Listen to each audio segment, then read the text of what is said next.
검로의 두 번째 장은 언제나 피와 의심으로 적히는 법입니다. 한 잔의 독, 뒤틀린 기록, 그리고 연맹 회의장 한가운데 세워진 청풍 검문. 연서우의 검은 아직 뽑히지 않았지만 이미 누군가는 그를 향해 판결을 준비하고 있습니다. 오늘의 이야기를 시작하겠습니다. 강호의 협과 의리를 지키려면 구독과 좋아요는 필수. 가을 비가 그친 뒤부터 청풍산 위의 공기는 맑았지만 차가웠습니다. 나무숲은 서서히 물들어갔고 산길을 오르내리는 사람들의 옷차림도 조금씩 두터워졌습니다. 연서우가 처음 이 산문을 넘은 뒤로는 세월이 여러 겹쌓였습니다. 땅만 겨우 밟던 발은 이제 검을 지탱하고 있었고 허공만 긋던 칼끝은 조금씩 상대의 기세를 읽어 내기 시작하고 있었습니다. 그 사이 강호의 판도도 변해갔습니다. 산 아래 마을에서 들려오던 이야기들은 점차 더 거친 색을 띠게 되었습니다. 5대 세가 중 하나가 남쪽에서 밀려오는 삼교의 세력을 막기 위해 병력을 움직였다는 소문, 어느 문파의 장문이 회맹에 불참했다는 이유로 외면받고 있다는 말, 이름 모를 살수단이 관가와 손을 잡고 어둠 속에서 사람들을 끌어낸다는 흉흉한 풍문이 끊이지 않았습니다. 청풍세가도 그 소용돌이에서 완전히 벗어나 있지는 못했습니다. 보기에는 고요한 산중의 문파였지만 검로를 지킨다는 이름은 강호 곳곳으로 영향을 뻗고 있었습니다. 어느 쪽에도 쉽게 서지 않으려는 그 태도는 누군가에게는 믿음직스러운 기둥 같았지만 또 다른 누군가에게는 거슬리는 돌 같았습니다. 그런 날들이 이어지던 어느 날 저녁, 청풍세가의 상층에서는 손님을 맞을 준비가 한창이었습니다.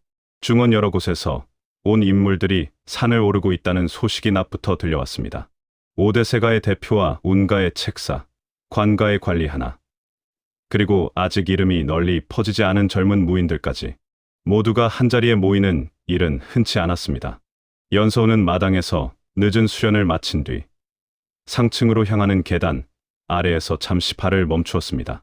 위쪽에서는 사람들의 기척과 그릇이 부딪히는 소리가 섞여 내려오고 있었습니다. 술과 음식의 냄새, 향을 피운 연기의 자취가 바람을 타고 흩어졌습니다. 늘 검과 호흡만을 상대하던 그의 몸에는 낯선 온기가 스며드는 순간이었습니다.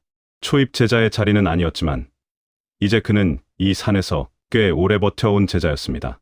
세가주 연도연이 상층 식당의 시중을 들 사람들을 고르면서 서후의 이름을 따로 불러주었습니다.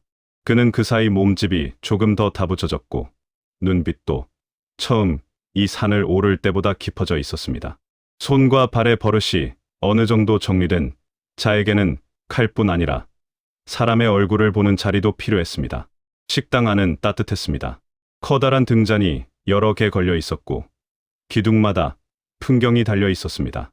바람이 스칠 때마다 엷은 소리가 났습니다. 방 중앙에는 둥근 상들이 몇 개 놓여 있었고 각 상마다 다른 지역에서 온 인물들이 앉아 있었습니다. 비단 옷을 입은 세가주도 있었고 소박한 도포를 걸친 무인도 있었습니다. 술잔과 접시 위로 웃음과 낮은 목소리가 오갔습니다. 연서우는 벽 쪽을 따라 움직이며 잔을 채우고 빈 그릇을 치웠습니다. 눈에 띄지 않게 움직이는 것이 이 자리에서의 역할이었습니다. 그러나 눈에 보이는 것은 많았습니다. 처음 보는 얼굴, 익숙한 이름, 그 이름에 걸맞지 않게 약해 보이는 손목, 반대로 소박한 옷차림에 날카로운 기운을 숨기고 있는 자들까지. 그는 산 아래 마을에서 들었던 이야기들의 일부를 이 자리에서 실제로 보고 있었습니다. 상석 가까운 자리에 100,000명이 앉아 있었습니다. 검은 도포에 푸른 띠를 두르고 허리에는 여느 때와 마찬가지로 장식 없는 검을 찬 채였습니다. 말수가 원래 많은 편은 아니었지만 오늘은 평소보다 조금 더 말이 적어 보였습니다. 다른 세가주와 관리를 상대할 때도 짧고 또렷한 말만을 골라내었습니다. 그 옆자리에는 운가의 책사 운지호가 앉아 있었습니다. 그는 웃는 입술을 거의 내리지 않고 말을 이어갔습니다. 각 지역의 동향과 관가의 움직임, 세금과 식량, 도적대와 삼교의 마을 침투까지 말 하나하나가 강호의 판도를 설명하고 있었습니다. 듣는 이들의 표정은 제각각이었습니다. 어떤 이는 고개를 끄덕였고 어떤 이는 술잔만 만지작거렸습니다. 한도진은 조금 떨어진 자리에서 다른 무인들과 함께 앉아 있었습니다. 그는 말보다는 잔을 들어 올리는 쪽에 더 익숙한 듯했지만 눈은 늘 상석의 움직임을 살피고 있었습니다. 연도현은 사람들 사이를 오가며 분위기를 맞추고 있었습니다. 웃음과 간단한 농담, 세가의 안부를 묻는 말로 무거운 이야기를 조금씩 덜어내고 있었습니다. 시간이 늦어질수록 술은 더 자주 오갔습니다. 향을 섞은 술병이 상 위를 돌았고 고기와 채소가 한 번씩 더 올랐습니다. 서우는 잔을 채우기 위해 자주 상석 쪽으로 가야 했습니다. 그때마다 술의 향과 사람들의 숨, 검집과 옷깃에서 풍기는 기운을 한꺼번에 마주해야 했습니다. 어느 순간 그는 잔을 채우던 손을 잠시 멈추었습니다. 상석 위에 새로 올라온 술병 하나에서 익숙하지 않은 냄새가 났기 때문입니다. 일반적인 곡주와 향주가 섞인 냄새와는 조금 달랐습니다. 더 진하게 코를 찌르는 향 안에 아주 미세하게 다른 기운이 스며 있었습니다. 농사와 약초 일을 도우며 자란 몸이 먼저 알아채고 있었습니다. 연서우는 눈을 내리깔고 잔을 조심스레 채웠습니다. 술 표면에 비친 등잔불이 잠시 일렁였습니다. 향이 강한 탓일 수도 있었습니다. 산 아래에서 팔리는 값비싼 술 중에는 향을 과하게 섞어 비린내를 가리는 것도 있다. 들은 적이 있었습니다. 강호의 큰 자리가 열리는 날이면 그런 술이 올라오는 것도 이상한 일은 아니었습니다. 그는 그 생각으로 마음을 진정시켜야 했습니다. 그러나 잔을 상석 앞으로 가져가려는 순간 옆에서 나직한 목소리가 들렸습니다. 연도현이 잠시만이라며 그를 멈춰 세웠습니다. 새가 주는 서우의 손에 든 술병을 한번 훑어보더니 잔을 대신 받아 상 위에 올려두었습니다. 그 눈빛에는 특별한 의심이 드러나 있지 않았습니다. 단지 사람들 앞에서 제자의 손을 가볍게 덜어준 정도였습니다. 서우는 짧게 고개를 숙이고 물러났습니다. 그 뒤로도 자리는 계속 이어졌습니다. 아무 일도 일어나지 않는 듯 보였습니다. 웃음 소리가 한 번씩 터졌고 누군가는 지난 전장의 무용담을 이야기했습니다. 다른 이는 요즘 강호에서 뜨고 있는 후발 세가의 이름을 언급했습니다. 삼교가 요즘 어떤 마을들을 잠식하고 있는지에 대한 말도 오갔습니다. 그러나 연서우의 귀에는 잔이 상을 스치는 소리와 술이 따르는 소리가 유난히 또렷하게 들렸습니다. 무엇이 잘못되어 있다는 확신은 없었습니다.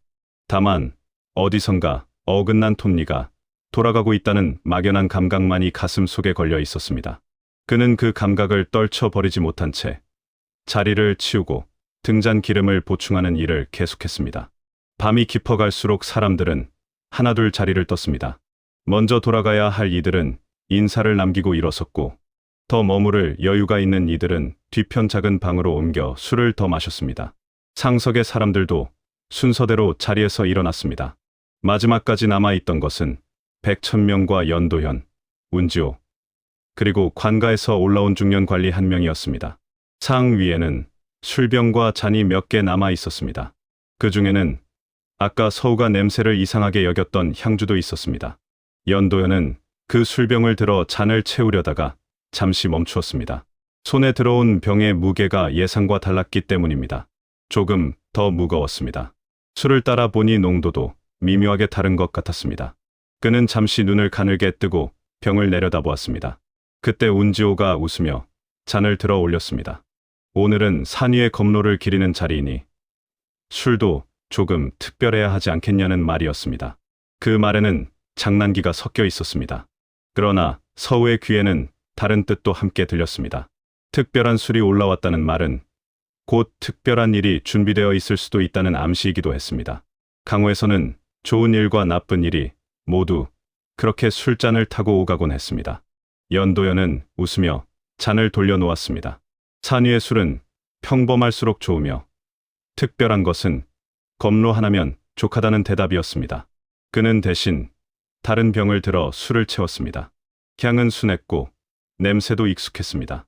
연서우는 그것을 보며 가슴에 걸려있던 막연한 불안을 잠시 내려놓았습니다.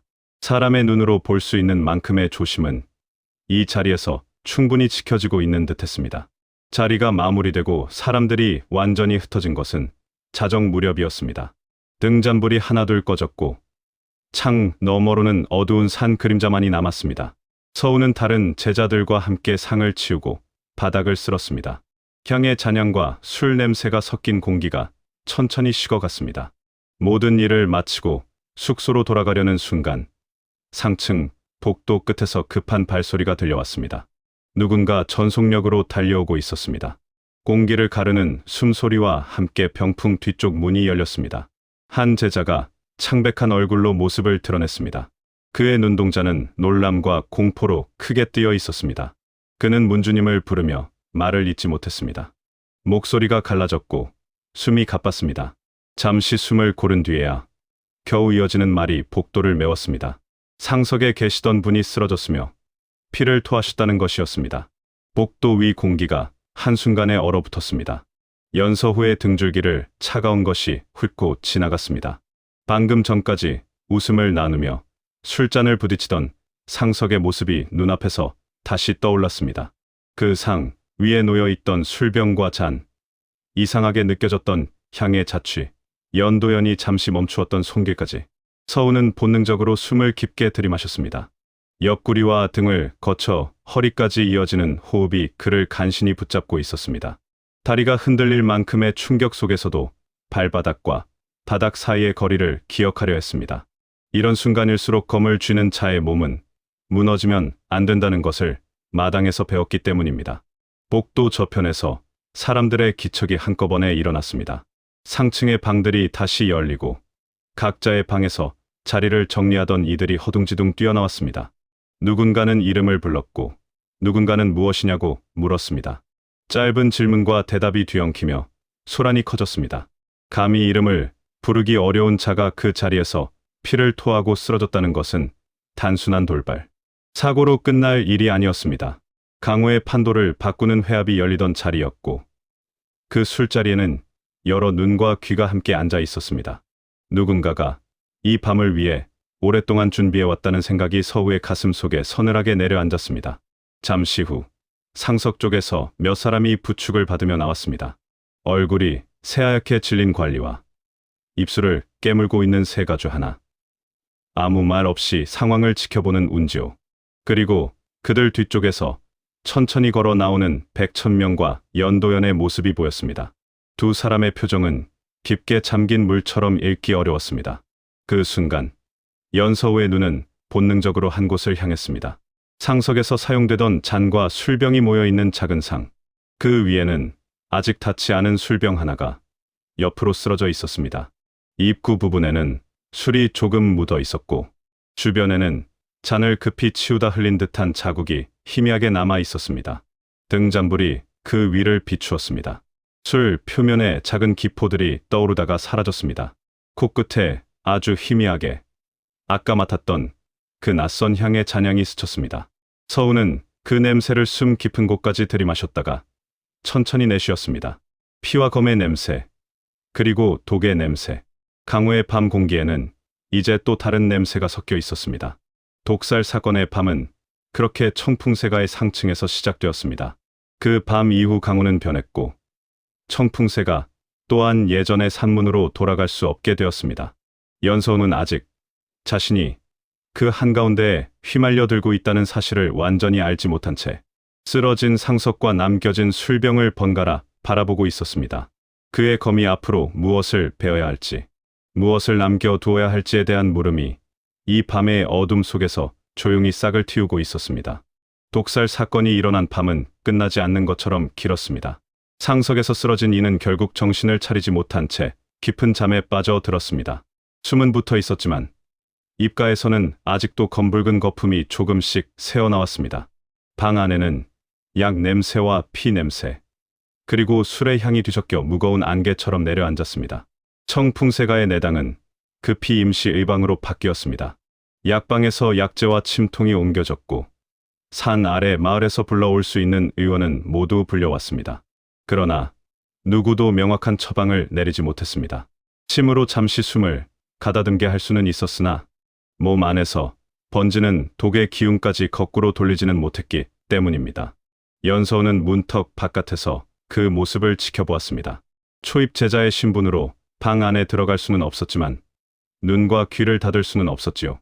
끊어질 듯 이어지는 신음, 약탕에서 끓어오르는 소리, 의원과 약방, 노인의 낮고 무거운 목소리가 문틈 사이로 스며 나왔습니다. 의원들은 열이 올라가는 것도 맥이 사라지는 것도 아니라며 힘이 서서히 빠져나가는 모양이라고 했습니다. 즉 효성독이 아니라 몸 안 어딘가를 조금씩 잠식하는 독이라는 말도 오갔습니다. 짧은 말들이 오갔습니다. 그 말들은 곧 문 밖에 선 제자들의 귓가에도 닿았습니다. 누군가는 숨을 삼키며 눈을 크게 떴고 누군가는 손을 구겨 쥐었습니다. 누가 어떤 독을 썼는지, 그 독이 어떻게 술 속에 숨어 들어왔는지는 아직 아무도 모르는 상태였습니다. 그러나 한 가지는 분명했습니다. 이 밤 이후 청풍세가의 이름은 예전과 달라질 것이라는 사실이었습니다.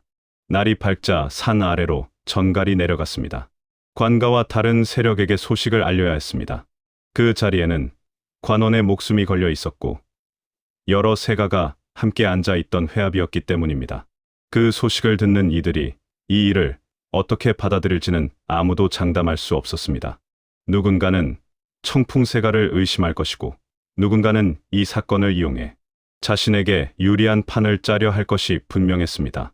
아침 수련은 열리지 않았습니다. 마당은 조용했습니다.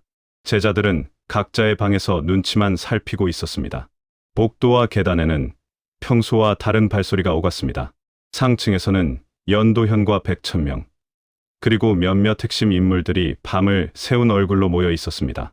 그들 옆에는 운지호와 다른 손님들도 아직 산을 떠나지 못한 채 머물고 있었습니다. 연서우는 물을 길어 나르며 복도 끝을 지났습니다. 그때 열린 방 안에서 낮고 가라앉은 목소리가 스쳤습니다. 운지호의 목소리였습니다. 그는 늘 웃는 입술로 부드러운 말을 골랐지만 그 안에는 늘 셈과 계산이 섞여 있었습니다. 이대로라면 누군가가 먼저 의심을 만들 것이라는 말이었습니다. 연도연이 우리를 향해 올 것인지 묻는 목소리는 지친 듯하면서도 날카로웠습니다. 운지호는 산 위에서 벌어진 일이기에 산 아래 사람들은 안쪽을 볼 수 없으니 가장 먼저 입을 여는 자의 말이 진실이 된다고 말하며 잔을 내려놓았습니다. 목소리는 낮았지만 연서우의 귀에는 분명히 들어왔습니다. 입을 먼저 여는 자의 말이 진실이 된다. 그 말은 강호의 냉정한 이치를 담고 있었습니다. 백천명의 목소리는 한동안 들리지 않았습니다. 침묵이 방 안을 가득 채웠습니다. 서우는 무심코 발걸음을 늦추었습니다. 그 침묵 속에서 문주의 숨소리가 들리지는 않았지만 그의 생각은 묵직하게 방 안을 맴돌고 있을 것 같았습니다. 잠시 후 짧은 말이 흘러나왔습니다.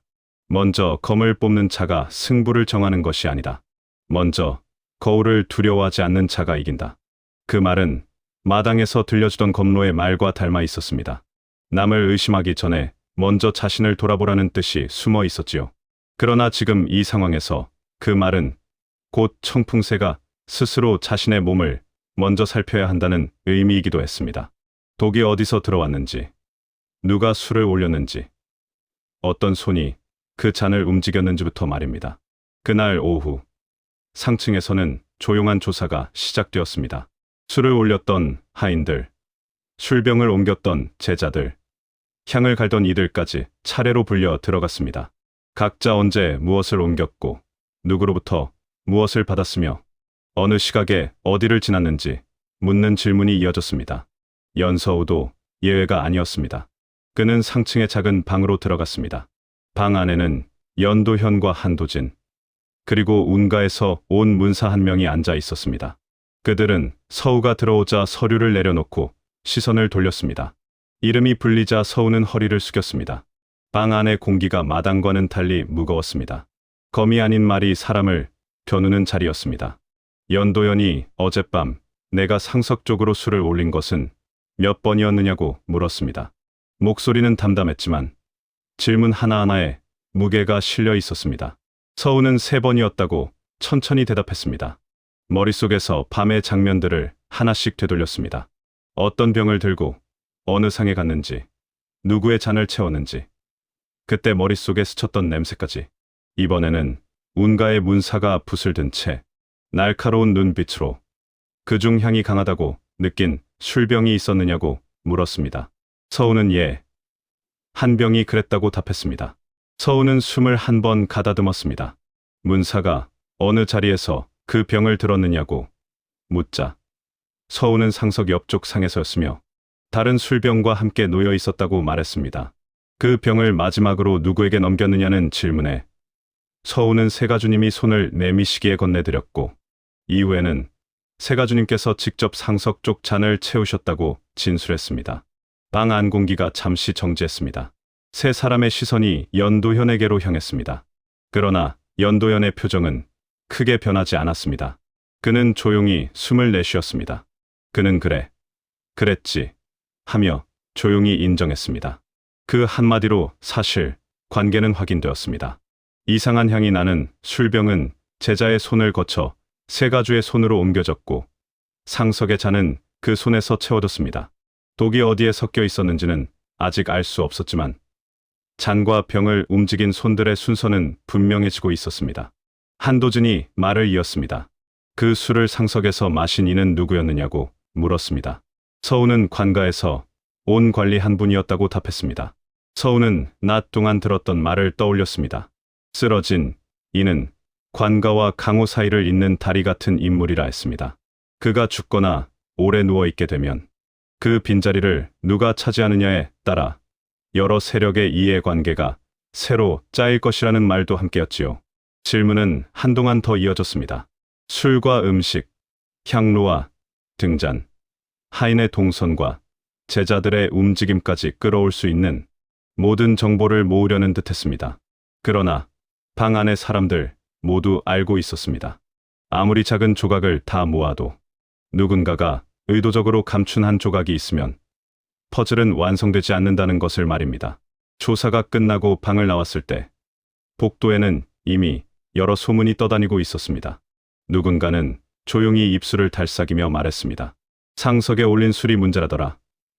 술을 옮긴 손이 누구였는지, 그 병을 처음 들여온 하인이 어디 출신인지, 아직 확인되지 않은 이야기들이 마치 확정된 사실인 양 사람들 사이를 오갔습니다. 연서우는 그 소리들을 뒤로 한 채 마당으로 내려갔습니다. 아무도 서 있지 않은 마당은 낮인데도 어딘가 어두워 보였습니다. 늘 검을 휘두르던 자리였지만 지금은 검을 뽑을 수 없는 기분이었습니다. 허공을 베어 보아야 이 어지러운 기운이 정리될 것 같으면서도 칼을 뽑는 순간 이 혼란 속으로 더 깊이 들어가게 될 것 같았습니다. 그는 마당 한가운데 서서 허리에 검집을 가볍게 쥐었습니다. 눈을 감고 숨을 들이마셨습니다. 옆구리와 등으로 공기를 채우며 위로 끌어올렸습니다. 어제와 그제, 그 이전의 수련에서 몸에 새겨 넣은 호흡이었습니다. 혼란스러운 머리와 무거운 가슴 속에서 그 호흡만은 여전히 자기 자리를 지키고 있었습니다. 검은 먼저 자신을 벤다. 마당에 아무도 없었기에 그는 그 말을 조용히 입 안에서 되뇌었습니다. 어릴 적부터 강호 이야기 속에서 들은 말이 아니라 이 산에서 직접 들은 문주의 말이었습니다. 지금 이 상황에서 먼저 뵐 것은 남에 대한 의심이 아니라 자기 안에서 솟아오르는 공포와 조급함일지도 몰랐습니다. 그날 밤 관가에서 올라온 관리가 끝내 숨을 거두었다는 소식이 돌았습니다. 소식은 빠르게 퍼졌습니다. 그가 남긴 서류와 인맥, 약속과 빚, 보이지 않는 얽힘들이 강호 곳곳에서 동시에 흔들리기 시작했습니다. 청풍새가의 산문 위로 불어오는 바람도 이전과는 다른 냄새를 머금었습니다. 다음 날 아침, 산 아래에서는 벌써 말이 오갔습니다. 어떤 이는 청풍새가가 독을 숨겼다고 했고, 어떤 이는 누군가가 새가의 이름을 빌려 일을 꾸몄다고 했습니다. 운가의 정보망에는 더 복잡한 보고들이 올라가기 시작했습니다. 술을 들인 상인의 출신, 약방에서 최근에 사라진 약재, 회합에 참석한 이들 중 누가 가장 이득을 보는지에 대한 분석까지. 연서우는 그 모든 이야기를 직접 들을 수는 없었습니다. 그러나 산 위에 서 있으면 산 아래의 소란도 바람을 타고 올라오는 법이었습니다. 말들 사이에는 특정 이름들이 자주 섞여 있었습니다. 술을 맡은 세가의 책임, 자리를 주관한 문파의 책임, 독을 감지하지 못한 이들의 무능. 언젠가 그 말들의 끝이 어디로 향하게 될지 그는 아직 알지 못했습니다. 다만 한 가지는 느낄 수 있었습니다. 이 사건의 그림자가 점점 문주에게 드리워지고 있다는 것을. 상석을 지킨 자, 술을 거절하지 않은 자, 이 산의 검로를 대표하는 자라는 이유로 검을 쥔 손이 강할수록 그 책임도 더욱 무겁게 얹히는 것 같았습니다. 밤이 다시 산을 덮었을 때 연서우는 침상 위에서 잠을 이루지 못했습니다. 눈을 감으면 상석의 잔과 술병, 피를 토하던 모습, 방 안에서 들려오던 의원들의 목소리가 번갈아 떠올랐습니다. 그 사이로 먼저 입을 여는 자의 말과 먼저 거울을 두려워하지 않는 자라는 두 문장이 겹쳤습니다. 누군가는 이미 입을 열 준비를 하고 있을 것입니다. 누군가는 거울을 외면할 준비를 하고 있을 것입니다. 그 사이에서 검을 쥔 자는 무엇을 선택해야 하는가? 연서우는 그 물음을 품은 채 새벽까지 뒤척였습니다. 아직 그는 답을 갖고 있지 않았습니다. 그러나 이 질문이 앞으로 자신이 걷게 될 검로를 바꾸어 놓을 것이라는 예감만은 또렷했습니다. 독살 사건이 일어난 지 사흘째 되던 날, 산 아래 관가와 연맹에서 동시에 문서가 올라왔습니다. 사건의 전말을 밝히기 위해 청풍검문의 문주와 세 가주가 직접 연맹 회의장에 나와 조사에 응하라는 내용이었습니다. 상층에서는 밤늦게까지 논의가 이어졌고 결국 문주는 피하지 않겠다고 답을 보냈습니다. 그리고 엿새째 되는 새벽, 연서우는 짐을 간단히 꾸려 들고 산문 앞에 서 있었습니다. 독살 사건이 일어난 지 엿새째 되는 새벽, 청풍산의 하늘은 유난히 맑았습니다. 밤새 내린 이슬이 기와에 맺혀 은빛으로 반짝이고 산 아래로 내려가는 길 위에는 얇은 안개가 낮게 깔려 있었습니다. 풍경 소리는 평소처럼 울렸지만 그 소리를 듣는 사람들의 마음은 전혀 평소와 같지 않았습니다. 연서우는 짐을 간단히 꾸려 들고 산문 앞에 서 있었습니다. 허리에는 평소 쓰던 짧은 검이 매달려 있었습니다. 그의 옆에는 한도진과 몇 명의 제자들이 서 있었습니다. 모두 검을 찾지만 오늘의 검은 수련용이 아니었습니다. 산 아래로 내려가 강호 앞에 서기 위한 검이었습니다. 조금 뒤 상층에서 사람들이 내려왔습니다. 가장 앞에는 연도연이 있었고 그 뒤로 운가의 책사 운지호가 걸었습니다. 백천명은 맨 마지막에 모습을 드러냈습니다. 그는 특별한 장비도 눈에 띄는 장식도 갖추지 않았습니다. 그저 검은 도포와 푸른 띠, 장식 없는 검 하나뿐이었습니다. 그러나 그 존재만으로도 산문 앞 공기는 더 조용해졌습니다. 한도진이 짧게 말했습니다. 산 아래로 내려가는 이들, 여기서부터는 한 걸음도 헛디디지 마라. 그 말은 경고이자 당부였습니다. 산 아래에서 기다리는 것은 적이든 아군이든 모두 눈을 가진 자들이었습니다. 실수 하나, 말 한마디가 청풍검문 전체의 이름을 바꿔 놓을 수 있었습니다. 일행은 산을 내려가기 시작했습니다. 내려가는 길은 익숙했지만 발걸음의 무게는 이전과 달랐습니다. 연서우는 숨을 고르게 하며 발끝이 바위를 딛는 감각을 하나씩 확인했습니다. 옆구리와 등으로 공기를 들이마시고 허리로 내쉬었습니다. 마당에서 수없이 되뇌었던 호흡법이 다시 몸 안에서 자리를 잡았습니다. 머리가 혼란스러울수록 몸을 붙잡는 것은 늘 같은 것들이었습니다. 산길을 반쯤 내려왔을 때 아래쪽 평야와 강줄기가 눈에 들어왔습니다. 그 너머에 연맹 회의장이 있다는 말을 여러 번 들었지만 서우가 직접 가 본 적은 없었습니다. 강호의 중심에 선다는 곳, 이름만으로도 사람들의 말끝이 달라지는 곳, 오늘 그곳에 청풍검문이라는 이름이 불려 나갈 예정이었습니다. 점심 무렵 일행은 강을 건넜습니다. 넓은 강 위로 배가 오갔고 양쪽 물가에는 각기 다른 옷차림을 한 무인들이 모여 있었습니다.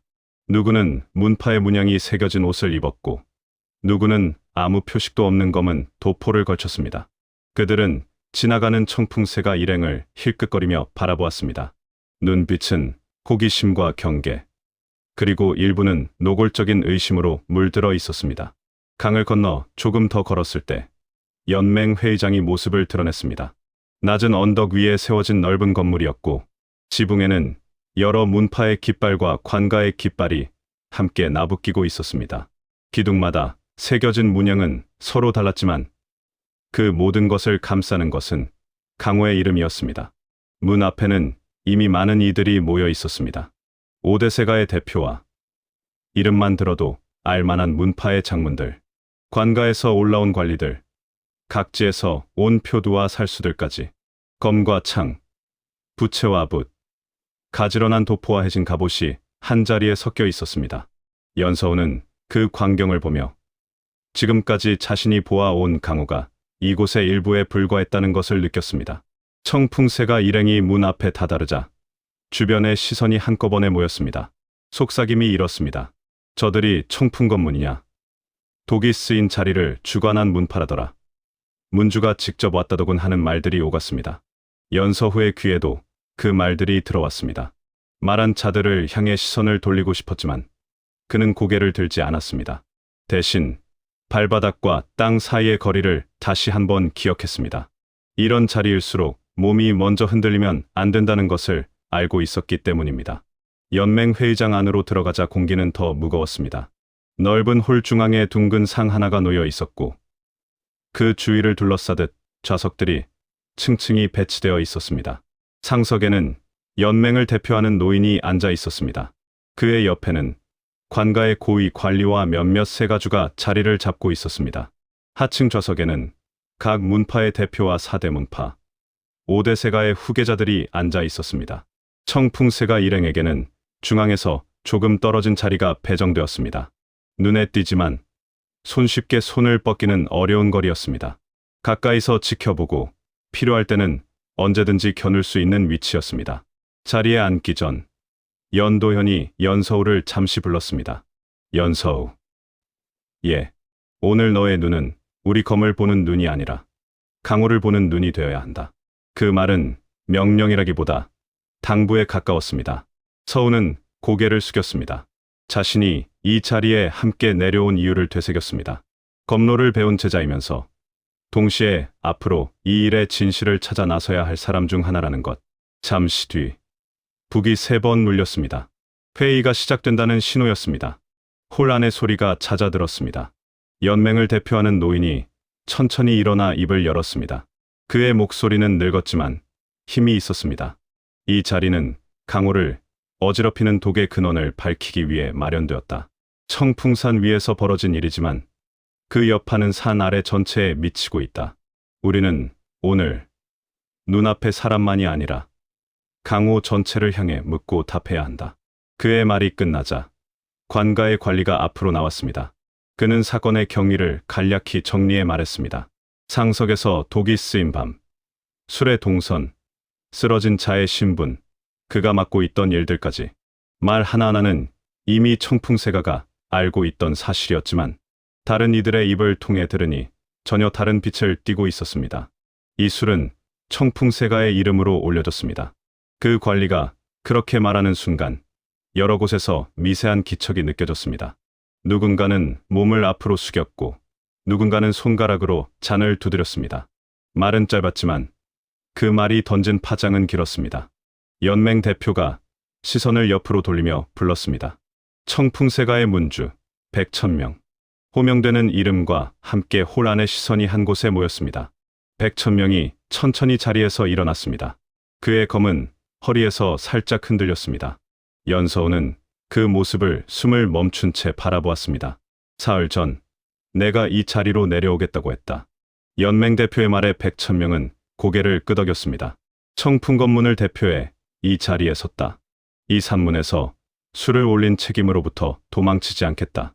그의 목소리는 마당에서 제자들을 가르칠 때와 다르지 않았습니다. 지나치게 낮지도 억지로 높지도 않았습니다. 그러나 그 안에는 한 가지 다른 기운이 섞여 있었습니다. 자신을 향한 칼끝을 분명히 알고 서 있는 자의 기운이었습니다. 몇몇 자리에 앉아있던 이들이 입을 열었습니다.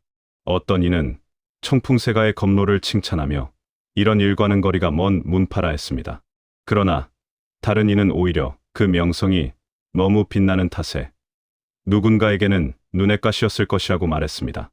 또 다른 이는 문파가 크면 그 안에 숨을 곳도 많다며 내부에 다른 의도가 있었을 수 있다고 했습니다.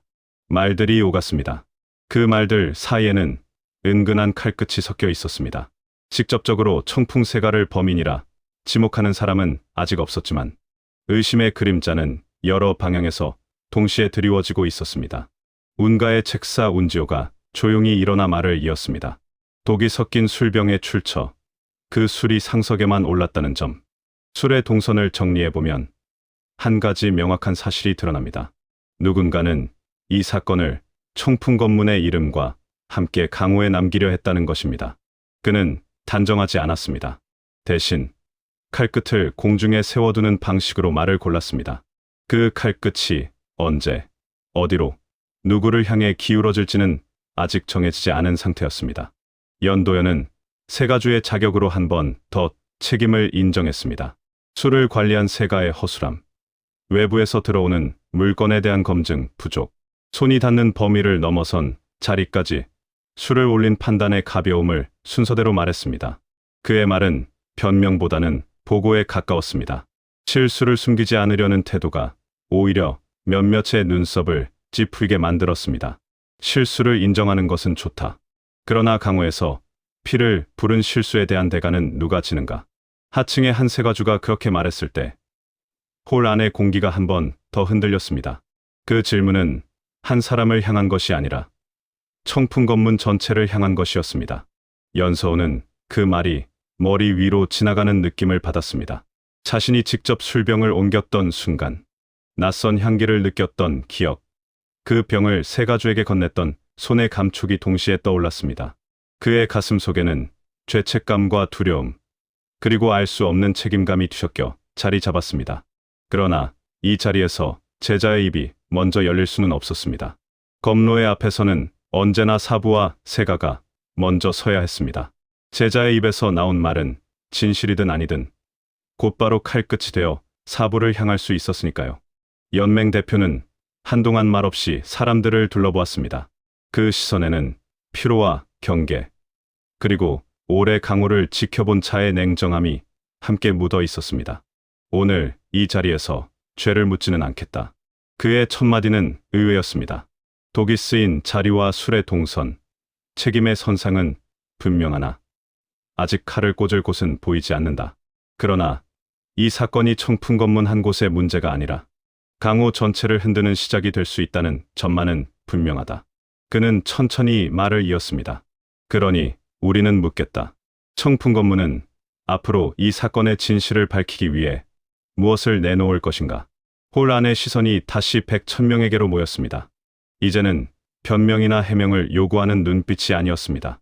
검로를 지킨다는 이름으로 강호와 거리를 두어왔던 문파가 처음으로 강호 한가운데로 끌려 나온 순간이었습니다. 100,000명은 잠시 눈을 감았다가 떴습니다. 그 짧은 순간, 연서우는 사부의 옆모습에서 무거운 결심이 스치는 것을 보았습니다. 그 결심이 무엇을 향하는지 지금 이 자리에서는 알 수 없었습니다.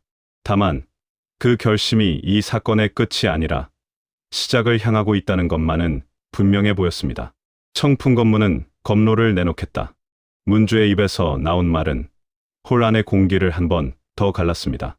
검로라는 말 속에는 무공만이 아니라 살아온 길과 쌓아온 신뢰, 감추어 두었던 비밀까지 함께 들어 있었습니다.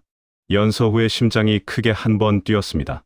사부가 무엇을 내놓으려 하는지, 어떤 길을 택하려는지 이제 곧 알게 될 것이었습니다. 그러나 그 길 끝에서 무엇을 잃고 무엇을 얻을지는 아직 아무도 모릅니다. 연맹 회의장 한가운데서 청풍검문이라는 이름은 처음으로 강호 전체의 시선 위에 올라서 있었습니다. 연맹 회의장에 울려 퍼진 검로를 내놓겠다는 말은 쉽게 가라앉지 않았습니다. 북소리가 멎은 뒤에도 홀 안 공기는 무겁게 내려앉아 있었습니다. 연서우는 상석에 선 100,000명의 옆모습을 바라보며 그 말의 끝이 어디까지 닿을지를 가늠해 보려 했습니다. 연맹을 대표하는 노인은 문주에게 검로의 의미를 물었습니다.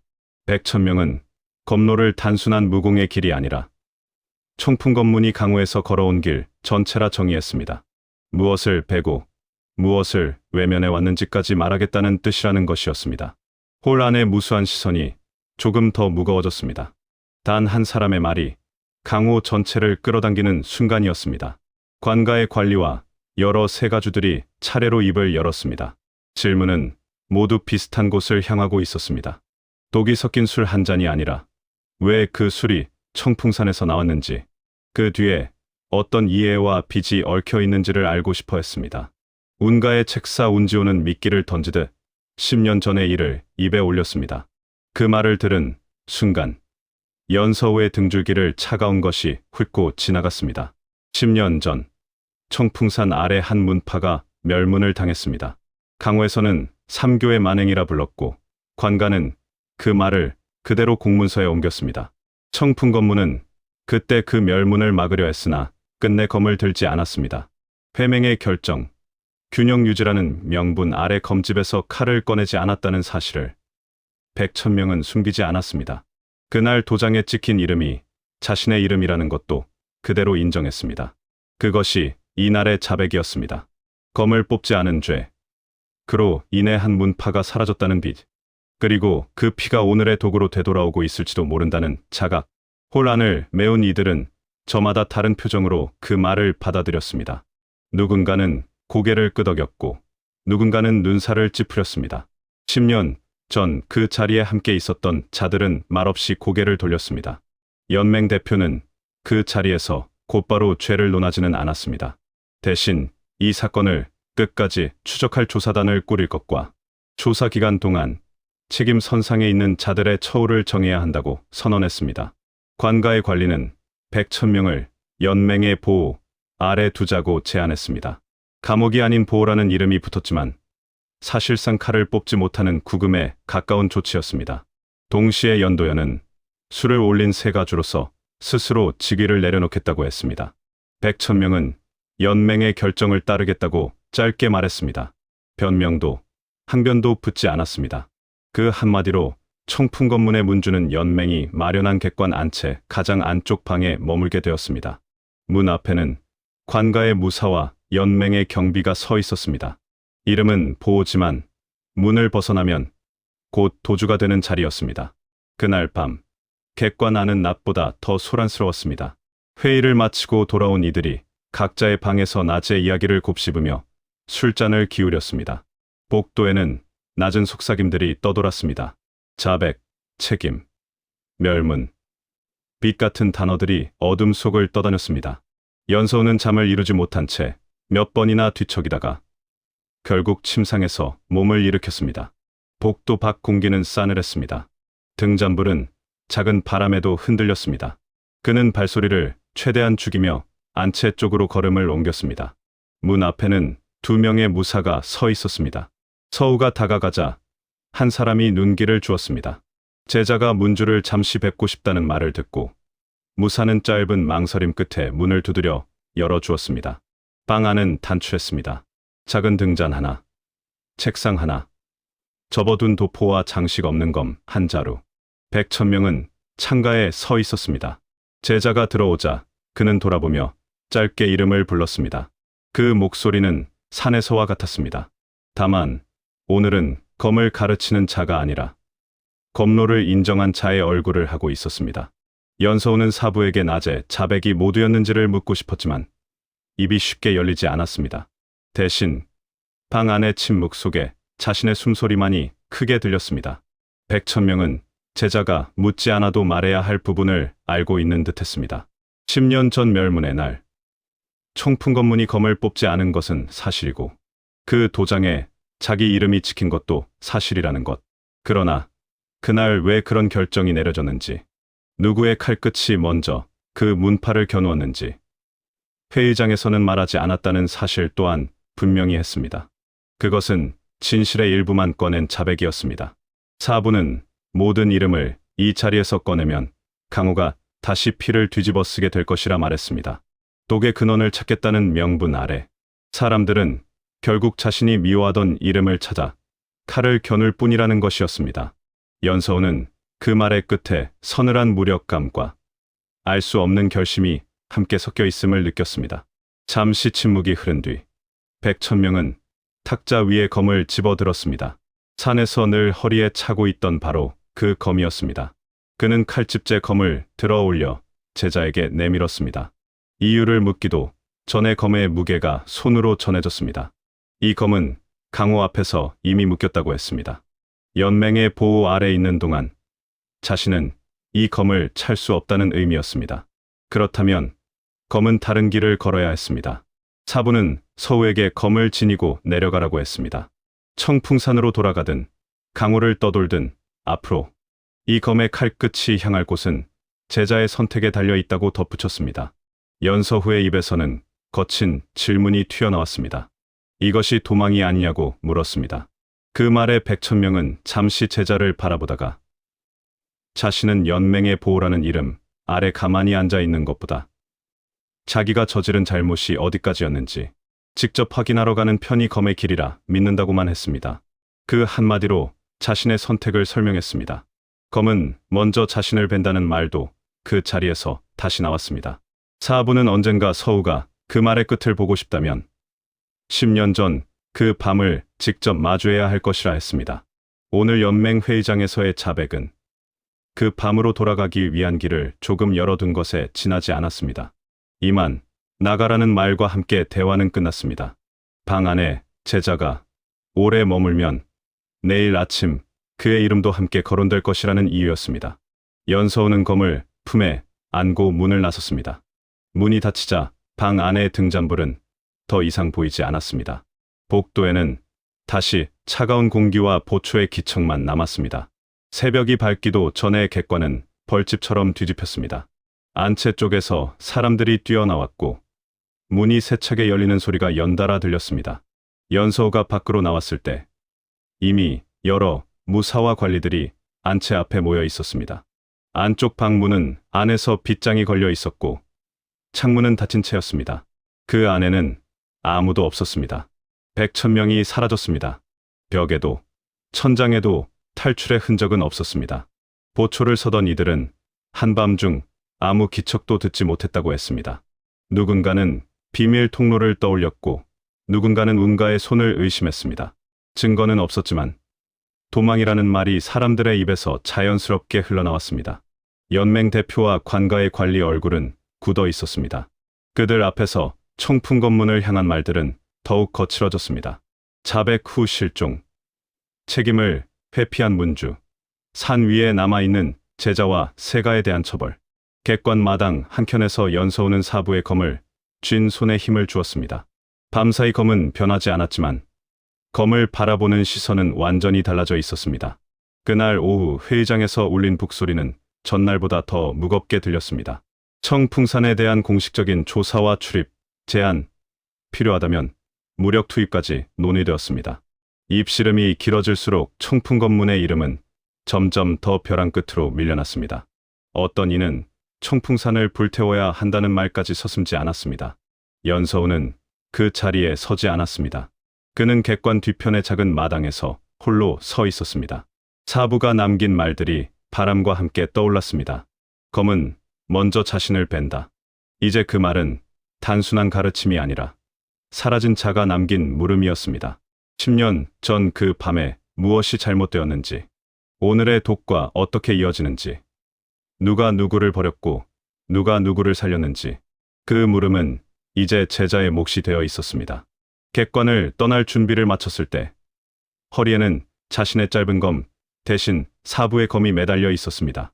청풍산으로 돌아가는 길 위에서 그 검은 더 이상 문주의 검이 아니었습니다.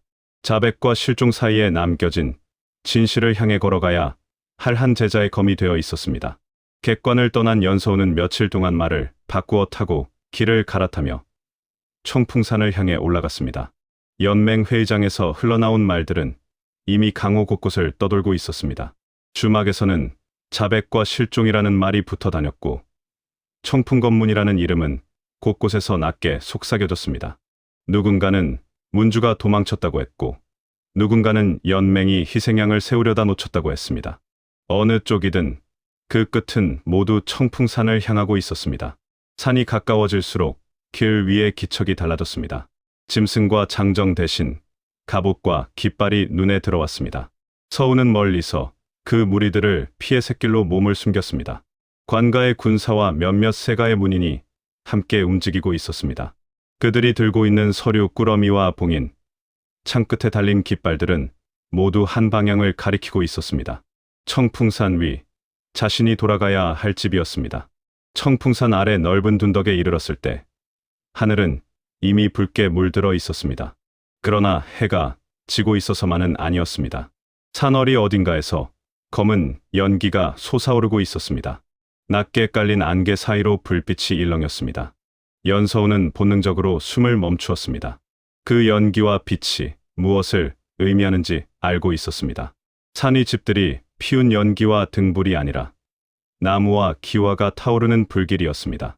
청풍산 앞 넓은 길 위에는 이미 진이 펼쳐져 있었습니다. 관가의 기치와 몇몇 세가의 깃발이 나란히 꽂혀 있었습니다.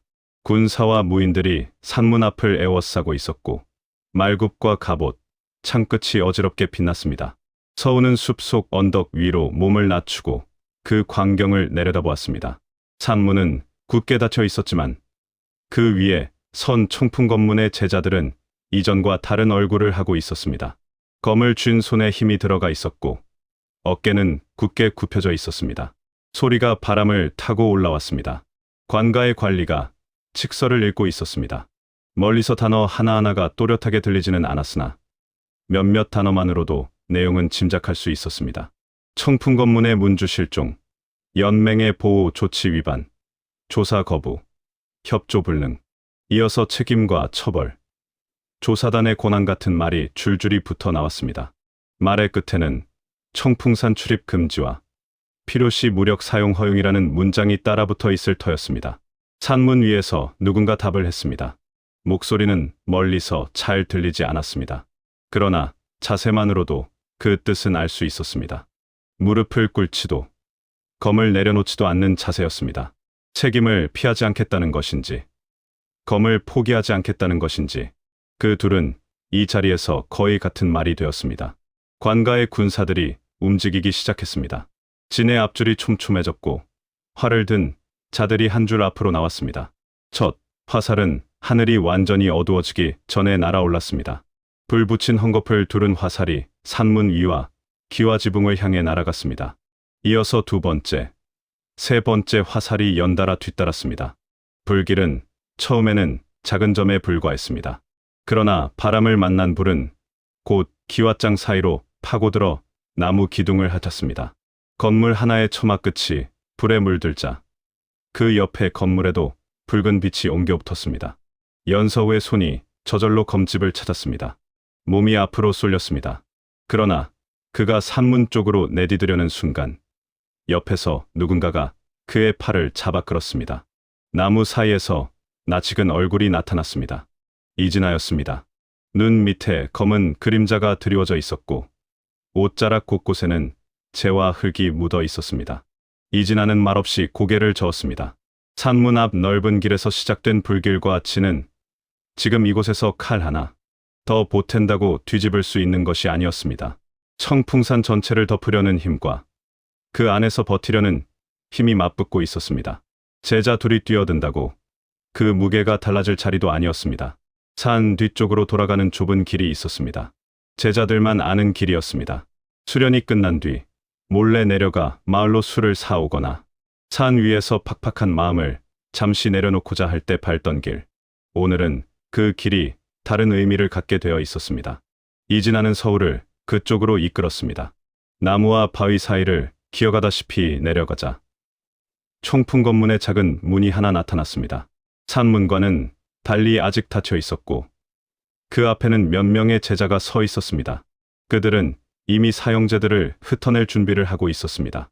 허리춤에는 검 대신 천으로 싼 꾸러미가 매달려 있었고 손에는 각자에게 건네진 작은 주머니가 들려 있었습니다.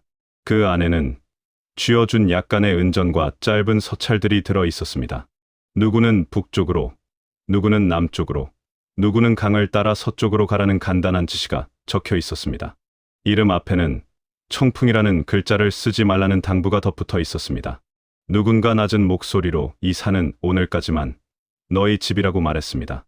내일부터는 각자가 새로운 지붕을 찾아야 한다고 말입니다. 말투에는 억지가 섞여 있었고 그 억지 뒤에는 떨림이 숨어 있었습니다.